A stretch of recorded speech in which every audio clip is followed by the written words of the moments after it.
इंसान के मन में ये सवाल तो जरूर पनपता है, क्या हमारे अलावा भी कोई अंतरिक्ष या दूसरी दुनिया है?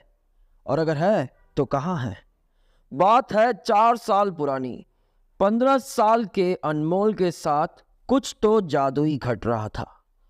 उसके सर पर अचानक से ही कुछ जादुई किरणें आ गिरी। वो चिल्ला बैठा, आ! और वो बोला, ये क्या था? और इतना बस उसने कहा ही था कि वो पहुंच गया एक ऐसी हवेली में जिसमें दुनिया की हजारों हवेलियां समा जाएं। तभी उसकी नज़र उसके जैसे ही करीबन 115 साल वाले बच्चों पर पड़ी। वो बोल उठा डर कर, तुम लोग कौन हो? मैं कहाँ हूँ? क्या तुम सभी सुन पा रहे हो? वो घबरा सा गया था क्योंकि उनका जवाब बिल्कुल ना आया, मगर एक आवाज किसी तेजी से अनमोल के कान में सुनाई दी।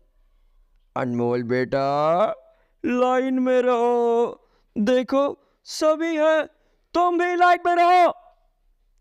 जब अनमोल ने पीछे देखा तो एक बुढ़ा जादूगर सा मालूम पड़ रहा था, जिसके कपड़े बड़े ही अजीब से दिखाई दे रहे थे। अनमोल वहां से चलता चलता आगे बढ़ा, खुद से बड़बड़ाता हुआ बोला, कहाँ फंस गया मैं? मुझे ये भेड़ बकरियों जैसे फील हो रहा है। इतना उसने कहा ही था कि तभी उसको किसी ने तो आवाज दी, अरे रुक जाओ।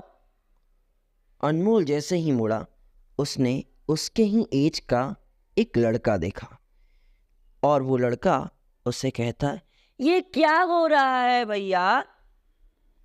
तभी अनमोल कहता है, नहीं नहीं नहीं यार, मैं नहीं जानता हूं, मैं कहाँ फंस गया हूं, और ये मैं तुम्हें भी नहीं जानता हूं, तुम कौन हो भाई?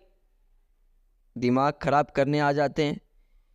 अनमोल बेचारा गुस्सा नहीं करता तो करता ही क्या, उसे खुद एक बहुत बड़ा सदमा सा लग गया था। और उधर जितने भी बच्चे थे सभी एक पीले टावर तक पहुंच गए। चलते चलते सारे बच्चे डरे हुए थे। तभी उनकी नज़र हजारों गार्ड्स पर पड़ी। वो टावर आसमान को छू रहा था। अनमोल इतना देखकर चौंकते हुए कहता है, काश काश ये सब कुछ ना हुआ होता। और तभी एक बुढ़ा बड़ा जादूगर, राक्षस जैसा दिखने वाला, कहता है, दिव्य शक्ति में तुम सभी का स्वागत है। अनमोल डर गया था और डरते डरते उसने हिम्मत जुटाई और वो बोल बैठा, हमें यहाँ क्यों लाए हैं? डरो नहीं बेटा, तुम सभी 100 लोग चुने गए हो और हजारों में से तुम एक हो पूरे दुनिया में। जादू उसका ही होता है जो वो जादू का होता है। यानी अगर तुमने जानना चाहते हो तो चलो विज्ञान और जादू की कला सीखें। तुम्हें सिर्फ 7 दिन मिलेंगे जो भी तुम सीखना चाहते हो, और फिर तुम वापस वहीं पर चले जाओगे जहां से तुम सभी आए हो।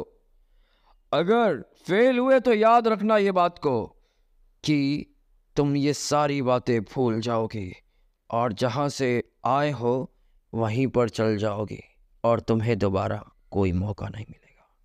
समझ गए क्या? उस बुड्ढे के इतना कहने भर से ही सारे बच्चे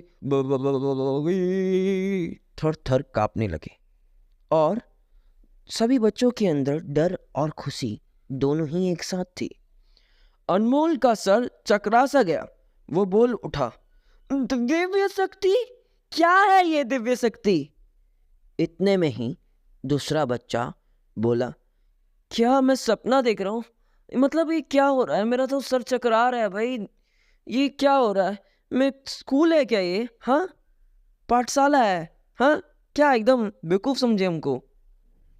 इतने में ही अनमोल बोल बैठा, अरे ये क्या हो रहा है? मतलब मैं, ये लोग जितने भी लोग हैं इधर, ये अलग अलग भाषा में बात कर रहे हैं और मुझे ये सारी भाषा समझ में आ रही है। इसका मतलब मैं खुद को परफेक्शन के रूप में देख पा रहा हूँ। क्या हो रहा है ये? क्या था ये दिव्य शक्ति वाले जादू का राज? आखिर कहाँ आ फंसा था अनमोल? ये एक ऐसा स्कूल है जहाँ जादू और विज्ञान ही एग्जिस्ट करते हैं? जानने के लिए सुनते रहिए इस उम्दा स्टोरी को, जिसका नाम है दिव्य शक्ति अनमोल की कहानी, मेरे यानी हैरी कश्यप के साथ, हमारे इकलौते हैरी कश्यप यूट्यूब चैनल पर। और मुझे सब्सक्राइब और लाइक और शेयर करने के लिए आपको प्रेरित कर रहा हूँ।